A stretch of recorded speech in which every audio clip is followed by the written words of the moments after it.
예, 안녕하세요. 제로빈입니다. 오늘은 좀 그 취업 전략 및 컨설팅에서, 좀 많이 질문하시는 것 중에 하나가 자격증이 진짜 중요한지, 어, 거기에 대해서 많이 문의를 하시더라고요. 그래서 자격증을 진짜 취득해야 되는지, 그리고, 자격증 공부보다는 전공 공부를 위주로 해야 되는지, 네, 이렇게 해서 질문하시는데, 제가 그거 관련해서 제가 답변을 한번 드리도록 하겠습니다. 네, 일단 자격증이라고 하면 저희는 전산직이잖아요. 다른 그 뭐 정기직이나 이런 것도 다 포함입니다.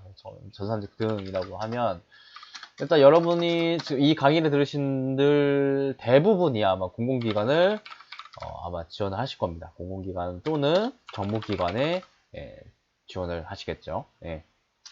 여기서 알아야 될 점이 일단 첫 번째 서류 전형에 있어요. 서류 전형에 그 자격증이 명시가 되어 있습니다. 예, 명시. 그래서 어, 뭐 정보 처리 기사 등 보유자 예, 이렇게 해서 돼 있을 거예요. 예. 근데 보통 보면 정보 처리 기사 등 보유자라고 나와 있긴 한데 이런 경우도 지원을 할 수가 있어요. 이제 기사 자격증은 없어요. 근데 대학교가, 뭐, 예를 들어서 전자공학이나 뭐 그런 공학, 뭐 컴퓨터공학을 나왔으면 서류에서 지원이 돼요. 예. 그래서, 서류 때도 자격증이 없어도 이력서만 좀 이렇게 잘 쓰면 또 그냥 통과가 될 수가 있어요. 예. 통과가 될 수 있어요. 그래서 서류에서는 굳이 자격증이 필요 없다고 생각하시는 분들도 있어요. 굳이 굳인가요? 네, 자격증이 불필요한 것 같다. 네, 이렇게 해서 질문 주시고 어, 면접 말고 그 전에 필기를 얘기를 하면 자격증 공부보다는 전공으로 해서 뭐 합격을 했어요. 합격을 케이스. 네, 합격을 했어요. 그리고 면접 때도 자격증이 없음에도 뭐 어느 정도 뭐 면접에서 기술 면접에서 아는 게 있어서 답변을 해서 합격했어요. 네. 그래서 결국에는 최종 합격을 한 케이스들이 여러분들이 많이 들으신 것 같아요. 네, 이렇게 해서 최종 합격. 결국은 자격증이 없었다. 네, 이렇게 해서 말씀하시는데 일단 결론적으로 바로 말씀드리면 자격증 필요합니다, 여러분들. 네, 자격증 필요해요. 자격증 진짜 필요합니다. 예. 그리고 여러분들 이제 생각하실 거예요. 왜 IT나 전산직에서 왜 필요할까? 예. 딱 제가 공공기관하고 일반 그냥 사기업하고 해서 제가 한번 말씀드릴게요. 예. 일단 자격증이 필요 있어요. 예. 그래서 근데 이런 케이스가 있잖아요. 최종 합격해서 자격증이 없어요. 그래서 이제 입사를 하면 결국에는 취득을 해야 돼요. 예. 왜냐면 그 공공기관이나 이런 그 기관들은 그 자격증 수당이 있어요. 매달 자격증 수당이 있어요. 자격증 수당이 있어요. 그래서 뭐 기관에 따라서 다르겠지만 기사라고 하면 뭐 6만 원, 뭐 5만 원, 5만 원, 5만 원 정도? 네, 5만 원. 뭐 기술사는 뭐 7만 원, 뭐 이렇게 이런 데도 있고, 뭐 하여튼 수당이 있어요. 매달 자격증 주는 수당이 있어요. 그래서 여러분들 만약 자격증이 없으면 다른 동기들보다 5만 원이나 뭐 3만 원이나 적게 받는 거예요. 예. 근데 그게 별 차이 없다고 생각하시잖아요. 근데 그래서 5만 원이라고 생각하면 12달이면 60만 원이에요. 60만 원. 그리고 이게 뭐 3년 되면 180만 원. 그래서 이렇게 차이가 계속 나기 때문에 여러분들 자격증이 없어도 취업했다? 그래도 자격증 공부를 하셔야 돼요. 예.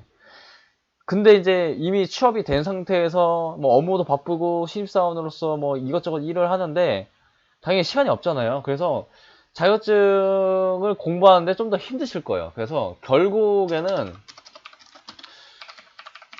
취득해야 하니까 제 입장에서는 취업 준비 때 그냥 취득을 해라. 이게 어렵진 않잖아요. 뭐 기사가 뭐 그렇게 엄청 뭐 난이도도 그렇게 높지도 않으니까. 예. 그래서 제가 봤을 때는 결국에는 어차피 취득을 해야 되니까 취업 준비 때 취득하는 게 좋다. 왜냐면 뭐 자격증 수당도 있을 뿐만 아니라 그런 서류하고 필기 면접 때 자격증이 있어야 되나 없어야 되나 그런 걱정을 다 날려버릴 수가 있기 때문이죠. 예. 그래서 제가 봤을 때는 자격증이 필요합니다. 예.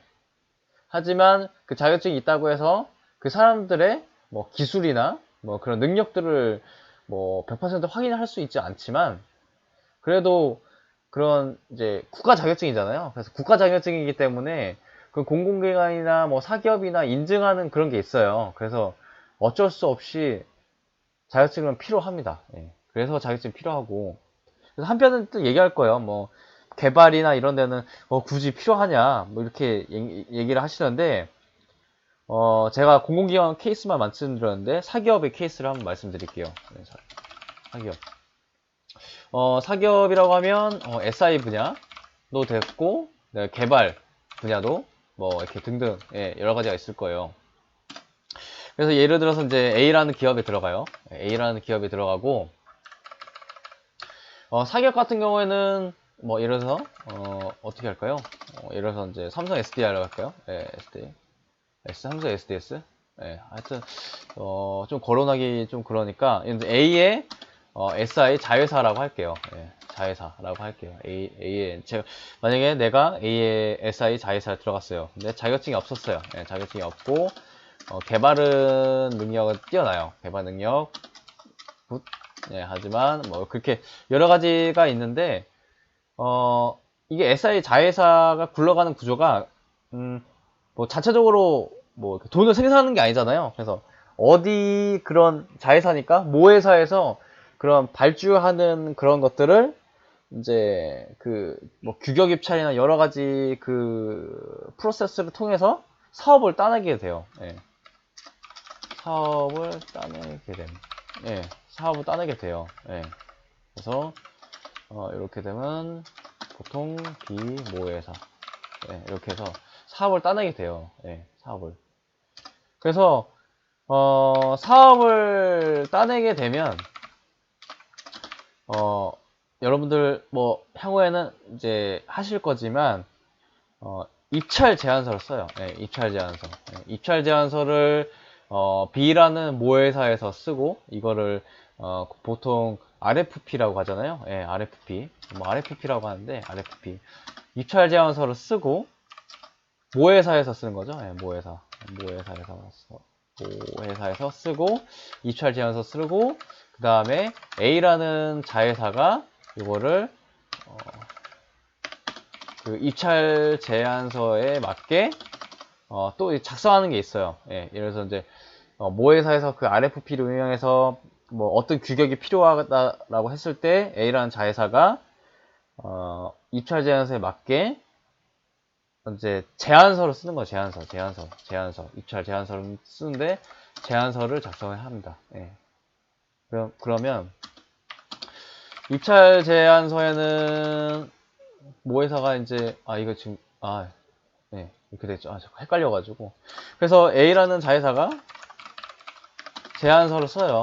예, 제안서를 쓰는데 거기에 들어가는 내용이 기술, 능력, 뭐 기술도 있고 A 자회사 뭐 지분하고 실제 사업했던 실적하고 등등등이 여러 가지 들어가는데 여기서 중요한 게 투입 인력란이 있어요. 투입 인력란에 여러분들 소프트웨어라고 치면 소프트웨어 기술자 등급이 있어요. 예, 기술자 등급이 있어요. 그래서 초급, 중급, 고급 이렇게 나눠져 있고 기술자도 있고 기능도 있어요. 기능 등급도 있어요. 예, 그래서 뭐 초급 이렇게 해서 이렇게 나눠지는데 이게 그 기사 자격증이 있느냐 없느냐에 따라서 초급, 중급, 고급이 이게 나눠집니다. 예. 그래서 자세하게 설명드리기는 좀 약간 좀 핀트가 나가는 것 같아서. 그래서 여러분들 기사 자격증이 있어야지 이렇게 제안서 쓸 때 투입 인력으로 반드시 들어가잖아요. A라는 그 부서에 대해서. 근데 거기에 대해서 이제 소프트웨어 기술자 등급 매길 때 기사 자격증이 있으면 아마 제가 봤을 때 바로 초급인가? 아마 예, 초급으로 아마 들어갈 거예요. 예, 초급으로 들어가고 좀 몇 년 있어 뭐 중급하고 또 몇 년 있어 고급 이렇게 올라가는데 거기에서 쓸 수가 있어요. 예, 거기에서 소프트웨어 기술자 등급에 이름을 또 올릴 수가 있고 몇 년이 지나면 뭐 중급이라든 고급이라든지 해서 투입 인력에 작성을 할 수가 있습니다. 그러면 모 회사에서는 뭐 기술 이런 것도 평가하지만 뭐 저도 이제 그 입찰 제안서를 이제 딱 받으면 저도 평가하는 게 있거든요. 저도 평가를 하는데 거의 보통 투입 인력에 대해서 많이 평가를 합니다. 투입 인력. 예, 투입 인력이 예. 왜냐하면 이게 점수화가 돼 있어서 뭐 소프트웨어 기술자가 뭐 고급이 1명, 뭐 중급이 뭐 2명 이렇게 해서 뭐 이렇게 명시가 돼 있어요. 그렇게 필요한 사업이다라고 명시가 되고 거기서 실제적으로 이 사람이 기사 자격증이 있는지 없는지를 판단을 합니다. 예. 그래야지 점수가 들어가고, 그러니까 이게 뭐 제안서 평가 같은 것도 보면 이제 여러분들 이제 나중에 아시겠지만 뭐 저희도 하지만 교수진들도 와서 같이 검토를 하거든요. 그래서 교수진들도 와서 소프트웨어 기술자를 이렇게 평가를 합니다. 그래서 그 점수가 높으면 높을수록 그 사업을 따내게 되는 게 많겠죠. 그래서 그 여러분이 자격증이 없어도 사기업에서 네, 사기업에서 계속 강조를 합니다. 기사 자격증 따라. 네. 그래서 어쨌든 결국엔 따야 됩니다. 네. 사기업 더 바쁘잖아요, 여러분들. 그러니까 어차피 따야 돼요. 그래서 뭐 공공기관도 마찬가지고 공공기관도 뭐 수당 때문에 해야 되는 거고 하여튼 이렇게 해서 나눠져 있습니다. 네. 그러면 여기까지 좀 말씀드리면 될 것 같고 추가적으로 또 말씀드린 내용이 있을까요? 투입 인력에 대해서 이렇게 해서 말씀드릴 수 있을 것 같고 예, 일단 여기까지 말씀드릴 수 있을 것 같고 여기까지 하고 예, 강의를 마치도록 하겠습니다. 여러분들 구독과 좋아요 예, 많이 부탁드리고요. 일단 제가 좀 자세하게 뭐 이런 사업 같은 것도 자세하게 좀 설명해 드려야 되는데 이것도 나중에 어떻게 회사가 굴러가고 있는지 그것도 추가적으로 한번 말씀드릴게요. 그래서 여러분들이 저한테 자꾸 이제 질문 주시는 이제 그 중에 하나가 자격증 관련이어서 제가 이렇게 영상을 찍어서 여러분들에게 공유를 해드립니다. 네.